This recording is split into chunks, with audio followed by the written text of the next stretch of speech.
Kata Abdullah, wahai Kaisar, jangankan setengah kerajaan Anda, seluruh kerajaan Anda, seluruh kerajaan Arab dan Ajam, semua kerajaan di muka bumi ini, mau orang Arab, mau orang selain Arab, dan kerajaan Anda pun semuanya kalau saya dikasih untuk meninggalkan agama saya sekejap mata, sekedip mata saja, tarfatain dalam bahasa Arabnya, tidak akan saya lakukan. Bismillahirrahmanirrahim. Ceritakan kisah seorang sahabat yang mulia, namanya Abdullah bin Hudzafa al-Aslami radhiyallahu anhu. Abdullah bin Hudzafa ini jarang sekali orang tahu kisahnya, tapi beliau punya satu hal, terutama pada saat menghadapi kematian, yang luar biasa.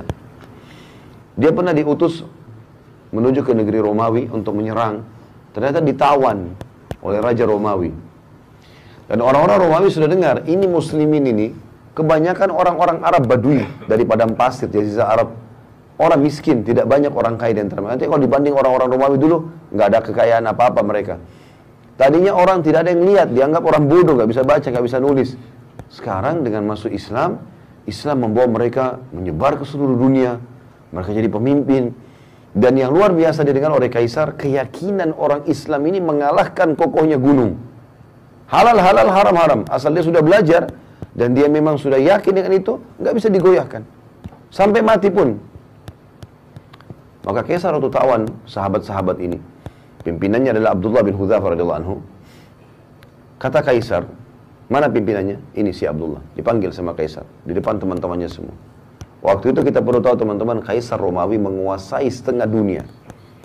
Kekuasaannya ini bukan kayak cuma Indonesia saja. Seluruh setengah dunia ini dikuasai sama dia. Kerajaan Romawi dulu terkenal, Bizantium Romawi. Kata Kaisar, hai Abdullah, kalau kau mau pindah ke Nasrani, masuk agama Nasrani, saya akan kasih kau setengah kerajaanku. Sekarang kau langsung jadi raja. Teman-teman bayangkan kalau kita, ada orang punya 100 miliar, lalu dia bilang, saya kasih kamu 50 miliar, pindah agama. Ya. Mungkin orang-orang yang lemah imannya, 50 miliar, tadinya mungkin 1 juta pun susah dipegang. 50 miliar ini mengkhayal bagi dia.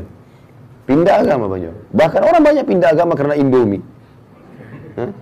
Di Indonesia kan ada begitu, kasih sembako pindah agama, atau memperjualbelikan agamanya, berkedok Islam tapi benci Islam. Banyak sekali di Indonesia, luar biasa benci sama Islam, macoin segala macam hal demi untuk dunianya. Berapa banyak.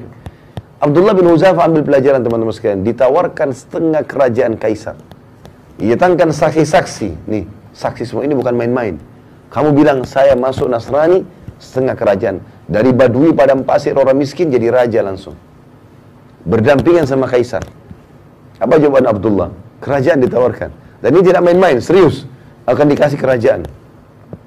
Kata Abdullah, wahai Kaisar, jangankan setengah kerajaan Anda, seluruh kerajaan Anda, seluruh kerajaan Arab dan Ajam, semua kerajaan di muka bumi ini, mau orang Arab, mau orang selain Arab, dan kerajaan Anda pun semuanya kalau saya dikasih untuk meninggalkan agama saya sekejap mata, sekedip mata saja, tarfatain dalam bahasa Arabnya, tidak akan saya lakukan. Tidak bisa. Ini ngalahin kokohnya gunung, teman-teman sekalian, imannya luar biasa gitu. Sayangnya sebagian kita hanya seperti kerupuk, diketuk pecah, gitu kan. Maka waktu itu Kaisar ini punya anak perempuan, orang bule, ya. Kalau kita sekarang sering ucapkan begitu, yang terkenal kecantikannya, masih gadis, tinggi, putih, cantik, fitnah bagi laki-laki. Sampai banyak raja-raja waktu itu dan para perdana menterinya Kaisar, panglima perang berharap jadi suaminya perempuan itu. Terkenal sekali. Dikeluarkan oleh Kaisar, dulu di sebelahnya, hai Abdullah, setengah kerajaanku dan nikahi anakku. Ini juga plus lagi, dapat perempuan tercantik di dunia pada saat itu. Kata Abdullah dengan kalimat yang mungkin Kaisar tidak semudah itu memahaminya ya. Tapi orang beriman harus bisa paham. Dia mengatakan, Anda menawarkan anak Anda perempuan ini ya, untuk digantikan dengan bidadari yang Allah janjikan untukku di surga. Artinya percuma, nggak mempan. Ya. Maka kata Kaisar, penjarakan orang ini. Instruksinya, jangan kasih makan dan minum. Nggak boleh makan dan minum. Teman-teman, kita kalau nggak makan 2 hari, 3 hari mungkin masih lapar, tapi masih bisa hidup lah. Tapi kalau nggak minum, ini nggak mudah nih. Dari pagi sampai malam kita nggak minum, sudah kering tenggorokan. 2 hari, 3 hari bisa meninggal ini. Jangan kasih makan dan kasih minum, di penjara. Dan Kaisar suruh penjaga-penjaga prajuritnya perhatikan. Kalau sudah lemes, sampaikan ke saya. 3 hari, 3 malam, nggak makan, nggak minum. Sampai dikatakan dalam kisah ini, Abdullah kepalanya mulai melemas. Condong ke kiri. Udah lemas gitu. Nggak ada minum, nggak ada makan. Lalu pada saat itu, kata prajuritnya Kaisar, sudah lemas. Kata Kaisar, masukkan babi dan khamr di penjaranya. Sekarang di babi. Ini bukan babi sembarang ya. Babi masakannya buat Kaisar. Jadi babi dengan bumbu yang wangi, nampan yang bagus, segala macam. Menggoda luar biasa. Dan dalam kondisi dia lapar. Kemudian khamr di kendi yang memang punya Kaisar. Tempatnya itu bukan sembarangan, dari emas. Taruh di situ. Subhanallah. Sampai 3 hari ke depan, sampai daging babi itu menjamur, gak disentuh sama Abdullah. Padahal sudah mau mati. Gak bisa. Gitu. Kata prajuritnya, gak disentuh Kaisar. Sampai berjamur tuh babi. Panggil dia, panggil. 6 hari sekarang gak makan, gak minum. Ini luar biasa ini. Lalu kata Kaisar, kenapa kau gak makan dan minum?